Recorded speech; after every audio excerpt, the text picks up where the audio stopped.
तो बहुत बहुत स्वागत है आप सभी का हमारे YouTube चैनल में। तो आज के इस वीडियो में पॉलिटी का एक बहुत ही शानदार टॉपिक पर डिस्कशन करने वाले हैं और आज का टॉपिक है आपका मौलिक अधिकार यानी कि फंडामेंटल राइट्स। तो सभी तरह के प्रतियोगी परीक्षाओं में जो है मौलिक अधिकार से संबंधित प्रश्न एकदम पूछे जाते हैं। तो मौलिक अधिकार से जुड़े हुए जितने मोस्ट इंपॉर्टेंट पॉइंट्स हैं उस पर डिस्कशन करने वाले हैं। और आपको बता दें कि वर्तमान में हमारे भारतीय संविधान में 6 प्रकार के मौलिक अधिकार हैं और इन मौलिक अधिकारों का वर्णन विभिन्न अनुच्छेदों में किया गया है, जिसको आप पढ़ते तो हैं लेकिन क्या होता है बहुत दिन बाद भूल जाते हैं। लेकिन आपको ऐसे आज बताने वाले हैं ट्रिक के माध्यम से कि ये मौलिक अधिकार किन किन अनुच्छेदों में है, एकदम आपको दिमाग में छप जाएगा, हमेशा के लिए आपको याद रहेगा। बशर्ते आप पूरा वीडियो देखें और यदि इस चैनल पर नए हैं तो चैनल को सब्सक्राइब करके सपोर्ट करें और लाइक करते जाएं। तो सबसे पहले हम लोग बात करें कि मौलिक अधिकार जो है इसकी मांग कब रखी गई। तो मौलिक अधिकार का जो मांग रखा गया ये 1931 के कराची अधिवेशन में रखा गया और 1931 के कराची अधिवेशन के समय जो अध्यक्ष थे सरदार वल्लभ भाई पटेल थे। तो मौलिक अधिकार का जो मांग रखा गया ये कब रखा गया, तो 1931 के कराची अधिवेशन में मौलिक अधिकार का मांग रखा गया और इसके अध्यक्ष सरदार वल्लभ भाई पटेल थे। और ये मौलिक अधिकार का जो प्रारूप है, मौलिक अधिकार का जो ढांचा है वर्तमान में हमारे संविधान में जो दिया है, उसको ढांचा को तैयार किसने किया था ये आपसे पूछेगा। तो आप याद रखेंगे जवाहरलाल नेहरू ने जो है मौलिक अधिकार मूल अधिकार का प्रारूप यानी कि ढांचा स्ट्रक्चर को तैयार किया था, पंडित जवाहरलाल नेहरू ने, एकदम याद रखेंगे। फिर ये जो हमारे संविधान में मौलिक अधिकार है ये किस देश के संविधान से लिया गया है ये भी आपसे पूछा जाता है एग्जाम में। तो हमारे मूल अधिकारों का जो स्रोत है वो यूएसए है। यूएसए यानी कि यूनाइटेड स्टेट ऑफ अमेरिका, संयुक्त राज्य अमेरिका के संविधान से मौलिक अधिकार को हमारे भारतीय संविधान में ग्रहण किया गया है, लिया गया है। तो इस बात को आप ध्यान में रखेंगे। और आपको बता दें कि मौलिक अधिकार जो है हमारे भारतीय संविधान के कुल 22 भाग हैं। 22 भाग में जो 3 भाग है, तीसरा भाग है ना, भाग संख्या 3 है, इसी में जो है मौलिक अधिकार का वर्णन किया गया है। और इसमें 12 से 35 अनुच्छेद 12 से 35 के बीच जो है मौलिक अधिकारों का वर्णन किया गया है, इस बात को आप ध्यान में रखेंगे। और भाग 3 को जो है भारत का मैग्ना कार्टा कहा जाता है। तो मैग्ना कार्टा के बारे में आपको थोड़ा सा और बता दें तो आपका पूरा कॉन्सेप्ट जो है क्लियर हो जाएगा। तो मैग्ना कार्टा जो है एक लिखित दस्तावेज है, मौलिक अधिकारों का, मूल अधिकारों का लिखित दस्तावेज है, जिसमें नागरिकों के विभिन्न प्रकार के मौलिक अधिकारों का वर्णन किया गया है, उन्हें विभिन्न प्रकार के अधिकार दिए गए हैं उन्हें जीने के लिए। और इसकी शुरुआत सबसे पहले जो है इंग्लैंड में हुआ था। 1215 में सम्राट जॉन सॉर के शासनकाल में अंग्रेजों ने जो है उनसे ये मैग्ना कार्टा को प्राप्त किया था ताकि सभी वहां के नागरिकों को मौलिक अधिकार जो है जिंदगी जीने का विभिन्न प्रकार के अधिकार जो है मिल सके। ठीक है, तो मैग्ना कार्टा का सबसे पहला जो प्रयोग हुआ था वो कहां हुआ था, इंग्लैंड में हुआ था। इस बात को यहाँ पे हम लिख रखे हैं कि इसका प्रयोग जो है पूछा जाएगा कि मैग्ना कार्टा का सर्वप्रथम प्रयोग कहां हुआ था, तो इंग्लैंड में हुआ था। मैग्ना कार्टा जो शब्द है ये फ्रांसीसी शब्द है ना, फ्रांस का शब्द है मैग्ना कार्टा। ठीक है, मूल अधिकारों का जन्मदाता जो है मैग्ना कार्टा को ही कहा जाता है ना। मूल अधिकारों का, मौलिक अधिकारों का जन्मदाता किसे कहा जाता है, तो आप याद रखेंगे मैग्ना कार्टा को जो है मूल अधिकारों का, मौलिक अधिकारों का, फंडामेंटल राइट्स का जन्मदाता बोला जाता है।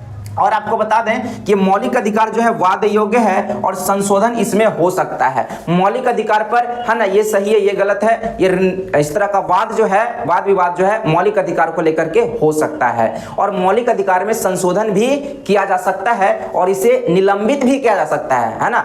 आपातकाल की स्थिति में, इमरजेंसी के केस में क्या होता है, मौलिक अधिकारों को निलंबित किया जा सकता है, यानी कि कुछ समय के लिए इसको छीना जा सकता है। सरकार क्या कर सकती है, मौलिक अधिकारों को कुछ समय के लिए छीन सकती है। लेकिन आपको बता दें 2 आर्टिकल ऐसे हैं, 2 मौलिक अधिकार ऐसे हैं जिसको कभी भी है ना आपातकाल की स्थिति में भी नहीं छीना जा सकता है। तो आर्टिकल संख्या 20 और 21 को जो है ना, 20 में क्या है, अपराधों के लिए 2 सिद्धि के संबंध में संरक्षण आर्टिकल 20 में है। 21 में जो है प्राण एवं दैहिक स्वतंत्रता का संरक्षण जो है आपका किस में, 21 में है। तो 20 और 21 एकदम पूछा जाता है कि आपातकाल की स्थिति में कौन सा अनुच्छेद जो है निलंबित नहीं किया जाता है ना, उसको छीना नहीं जाता है।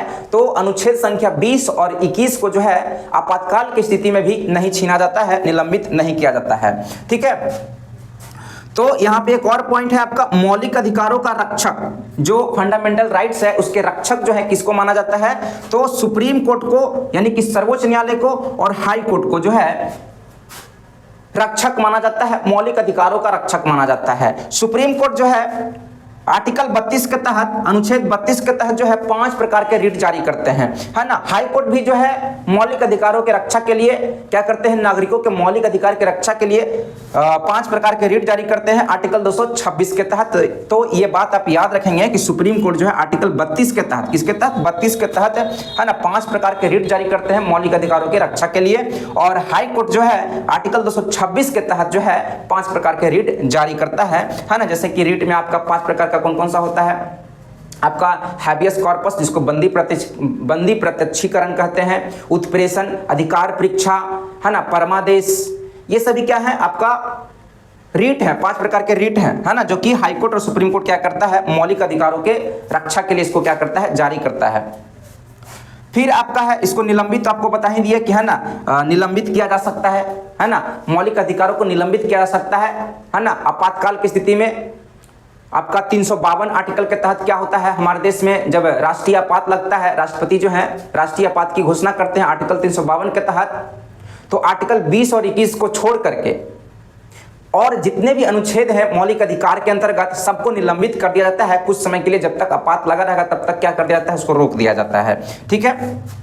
और आपका एक और बहुत इंपॉर्टेंट पॉइंट है, मूल संविधान में कुल 7 मौलिक अधिकार थे। मूल संविधान में कुल मौलिक अधिकारों की संख्या कितना था, तो 7 था। अभी वर्तमान में जो है 6 मौलिक अधिकार दिए हुए हैं, जो इस प्रकार से है। और आपको यहाँ पे और बहुत बढ़िया बढ़िया बात बता दें कि 7 मौलिक अधिकार मूल संविधान में कितने थे, 7 मौलिक अधिकार थे। तो एक कहाँ गया, है ना, इससे भी क्वेश्चन आता है, हटा दिया गया, लेकिन यहाँ से क्वेश्चन बहुत सारा निकल के आएगा। तो आपको यहाँ पे हम बता देते हैं, आप ध्यान से सुनेंगे, है ना, कि आपका अनुच्छेद 31 आर्टिकल 31 में जो था, है ना, आर्टिकल मौलिक अधिकार 7वां मौलिक अधिकार जो था आर्टिकल 31 में बताया गया था, लिखा गया था, है ना, लिखित था। आर्टिकल 31 में क्या था, संपत्ति का अधिकार था। क्या था, संपत्ति का अधिकार, इसी को हटा दिया गया, है ना, इसी को क्या कर दिया गया, संपत्ति के अधिकार को, है ना, आर्टिकल 31 में जो था संपत्ति का अधिकार, उसको हटा दिया गया। और आपका आर्टिकल 31 में तो संपत्ति का अधिकार है ही, है ना, और 19 का 1 का F, है ना, इसमें भी आपका संपत्ति के अधिकार का वर्णन किया गया है ना। 6 प्रकार का जो स्वतंत्रता, है ना, जो नागरिकों को स्वतंत्रता का अधिकार दिया गया है, उसमें 7 प्रकार का, मूल संविधान में 7 प्रकार का स्वतंत्रता का अधिकार था। ये जब हम लोग पढ़ेंगे स्वतंत्रता का अधिकार, तो इसमें जो आर्टिकल आपका 19 है, तो 19 में आपका अभी वर्तमान में 6 प्रकार के स्वतंत्रता का वर्णन किया गया, फ्रीडम का वर्णन किया गया है। लेकिन मूल संविधान में 7 प्रकार के स्वतंत्रता का वर्णन किया गया था। आर्टिकल 19 में 19 के 1 के F में संपत्ति के अधिकार का भी वर्णन किया गया है, जिसको हटा दिया गया है ना, किया गया था। तो 31 में और 19 के 1 के F में, दोनों में जो है संपत्ति के अधिकार का वर्णन किया गया था। और इसको जो है आपका 44वां संविधान संशोधन 1978 में, कब, 44वां संविधान संशोधन 1978 में क्या कर दिया गया, संपत्ति के अधिकार को हटा दिया गया। क्या कर दिया गया, संपत्ति के अधिकार को हटा दिया गया, यानी कि आर्टिकल 31 और 19 1 F को पूरी तरह से क्या कर दिया, हटा दिया गया। तो हटा के कहाँ रखा गया, ये भी आपको ध्यान में रखना है। तो हटा करके, इसको हटा करके भाग 12, कौन सा भाग, है ना, संविधान का भाग संख्या 12 में, है ना, आपका 300 आर्टिकल संख्या 300 का में जो है संपत्ति के अधिकार को रखा गया है और कानूनी अधिकार के रूप में रखा गया है। मौलिक अधिकार के रूप में नहीं रखा गया है, कानूनी अधिकार के रूप में रखा गया है। तो आपका पूरा कॉन्सेप्ट क्लियर हो गया होगा कि मौलिक अधिकार में जो आपका 7वां संपत्ति का अधिकार था किस आर्टिकल में था, तो आपका 31 में था और 19 के 1 के F में था। इसको जो है किस संविधान संशोधन द्वारा हटा दिया गया, तो 44वां संविधान संशोधन 1978 के द्वारा क्या कर दिया गया, हटा दिया गया। और अभी वर्तमान में हमारे भारतीय संविधान में भाग 12 के अनुच्छेद संख्या 300 के क में जो है संपत्ति के अधिकार को कानूनी अधिकार के रूप में, किसके रूप में, कानूनी अधिकार के रूप में क्या किया गया है, रखा गया है। तो ये सभी क्वेश्चन पूछा जाता है, इसलिए आपको यहाँ पे बता दिए, है ना। तो फालतू कुछ ऐसा चीज़ यहाँ पे नहीं लाए हैं, टू द पॉइंट आपको यहाँ पे बता रहे हैं, है ना। आप लोग थोड़ा सपोर्ट करेंगे, चैनल को भी सब्सक्राइब कर देंगे यदि नए होंगे तो, है ना। तो अब हम आपको ट्रिक पे ले चलते हैं, और ट्रिक है हमारा मौलिक अधिकार। वर्तमान में 6 मौलिक अधिकार है, 7वां को तो समाप्त कर दिया गया, संपत्ति के अधिकार को। अब देखिए ये 6 मौलिक अधिकार आप कैसे याद रखेंगे, आपको हम बताएं कि जिंदगी भर आपको याद रख मतलब कि रहेगा, ऐसा हम बोले हैं। तो यहाँ आप ध्यान से सुनेंगे, एकदम आपको याद हो जाएगा। तो समानता का अधिकार आर्टिकल 14 से 18 दिया हुआ है। तो आपको यहाँ कहानी टाइप का कुछ सुनाएंगे, आप बस सुन लेंगे, आपको याद हो जाएगा। तो समानता का अधिकार 14 से 18। तो आपका शादी जो होता है सामान्यतः, जब शादी मान लीजिए गांव में थोड़ा छोटे उम्र में हो जाता है, तो शादी जो है आपका 14 से 18 में, लड़की का उम्र 14, लड़का का उम्र 18। तो 14-18 के बीच में क्या होता है, समान समान उम्र लगभग हो गया, है ना। दोनों का क्या हो जाता है, शादी हो जाता है, दोनों एक दूसरे के समान हो जाते हैं, है ना। पति पत्नी क्या हो जाते हैं, जब शादी हो जाता है तो दोनों एक दूसरे के समान ही कहलाते हैं। तो 14 से 18, लड़की 14, लड़का 18, दोनों में क्या हो गया, समान रूप से शादी हो गया, दोनों में क्या हो गया, एक दूसरे से शादी कर लिए। तो समानता का अधिकार 14 से 18। फिर आगे चलकर क्या हुआ, 1 साल के बाद ही ये लोग पूरा स्वतंत्र हो गए, शादी हो गया, नया नया शादी हो गया, तो पूरा क्या हो गया, 19-20 में, है ना, 19-20 की उम्र में खूब स्वतंत्र रूप से जिंदगी जिए, खूब इधर उधर घूमे, इन्हें घूमे उन्हें घूमे। 1-2 साल तक जब कोई भी नया नया रिश्ता जमता है, जुड़ता है, तो खूब 1-2 साल चलता है। तो 14-18 में क्या हो गया, दोनों में समान रूप से शादी हो गया, और 1-2 साल तक खूब ये लोग क्या किया, स्वतंत्र रहा।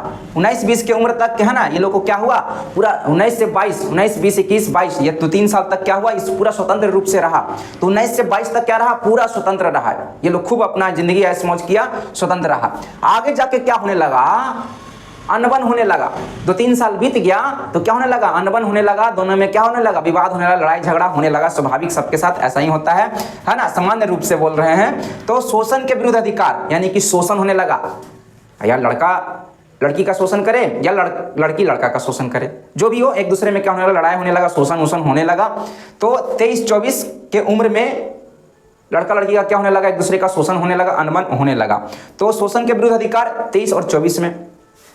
फिर धार्मिक स्वतंत्रता का अधिकार, आप देखिए लड़का जो है, लड़का लड़की में क्या होने लगा, पति पत्नी में पूरा अनबन होने लगा। तो अब यहाँ पति जो है, पति देव जो है, क्या होने लगे, अब धार्मिक स्थान, शांति खोजने लगे, है ना, कोई धार्मिक स्थान खोजने लगे, मंदिर उंदिर पे अपना जाने लगे, ये वो, है ना। तो धार्मिक स्वतंत्रता, अब ये धार्मिक होने का सोचने लगता है कोई भी, कि धार्मिक हो जाएंगे तो थोड़ा सा क्या मिलेगा, शांति मिलेगा, हमको शोषण जो है नहीं होगा। तो थोड़ा क्या हो गया, धार्मिक हो गए। तो धार्मिक स्वतंत्रता 25 से 28 साल की उम्र में क्या होने लगता है, लगा, है ना, मौज मस्ती सब कुछ हो गया, है ना, शोषण भी हो गया, अब क्या हो गया, धार्मिक हो गया। अब क्या हो गया, थोड़ा धार्मिक होगा, मंदिर उंदिर में बैठने लगा।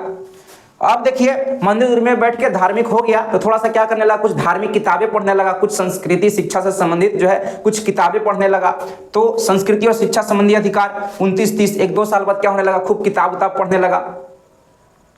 ठीक, तो संस्कृति और शिक्षा संबंधी, यानी कि शिक्षा से संबंधित, शिक्षा मतलब एजुकेशन से जुड़ा हुआ कुछ पढ़ाई वढ़ाई पढ़ने लगा, है ना। धार्मिक होने के बाद कुछ ग्रंथ व्रंथ पढ़ने लगा। तो संस्कृति और शिक्षा संबंधी, है ना, क्या 29 और 30, 1-2 साल बाद क्या होने लगा, 29-30 में क्या होने लगे, है ना, लड़का जो है, पतिदेव जो है, वो क्या करने लगे, शिक्षा ग्रहण करने लगे, कुछ किताबें पढ़ने लगे।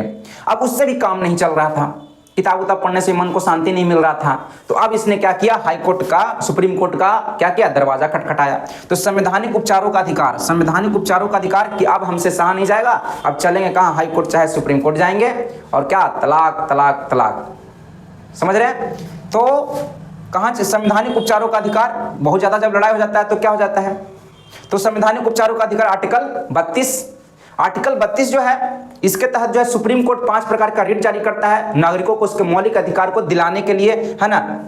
तो ये आर्टिकल 32 में क्या है, संवैधानिक उपचारों का अधिकार है, और आर्टिकल 32 को ही डॉक्टर भीमराव अंबेडकर ने जो है संविधान का आत्मा कहा है। तो आज के इस वीडियो में मौलिक अधिकार से जुड़ा हुआ इतना ही हम लोग का टॉपिक रहेगा, एकदम टू द पॉइंट, एग्जाम के दृष्टिकोण से ही सारा कुछ यहाँ पे लिखे हैं और आपको बताया है। नेक्स्ट वीडियो में जो है आपका इसको मौलिक अधिकार जो है, इसके अंतर्गत बहुत सारा आर्टिकल आता है ना, जिस प्रकार आप देख रहे हैं। तो इसको दो पार्ट में, 1 से 2 3 आर्टिकल यहाँ से यहाँ एक पार्ट में, यहाँ से यहाँ एक पार्ट में, जितने भी अनुच्छेद है उसको क्या करेंगे, एक्सप्लेन कर देंगे। तो आपको आई होप आपको ट्रिक समझ में आया होगा कि समान रूप से दोनों 14 से 18 में शादी हो गया है ना, 19 से 22 में क्या किया, खूब मौज मस्ती किया, घुमा फिरा इधर है ना, 1-2 साल बाद एक दूसरे में लड़ाई हुआ, शोषण होने लगा, और फिर क्या होने लगा, लड़का जो है या लड़की दोनों जो है अपने अपना धार्मिक स्थान खोजने लगे मन के शांति के लिए, ठीक। और फिर कुछ किताब उताब पढ़ने लगे संस्कृति से संबंधित, शिक्षा से संबंधित, तो 1-2 साल बाद पढ़ने लगे 29-30 में, फिर उससे भी काम नहीं चला तो क्या कर लिए, संविधान उपचार यानी कि हाई कोर्ट सुप्रीम कोर्ट जाने लगे है ना, अपने अधिकार के रक्षा के लिए, ठीक है। तो संवैधानिक उपचारों का अधिकार आर्टिकल 32। तो धन्यवाद, मिलते हैं नेक्स्ट वीडियो में नेक्स्ट टॉपिक के साथ। जाते जाते अब यदि आप नए चैनल पर नए हैं तो चैनल को सब्सक्राइब कर दें और लाइक जरूर कर दें।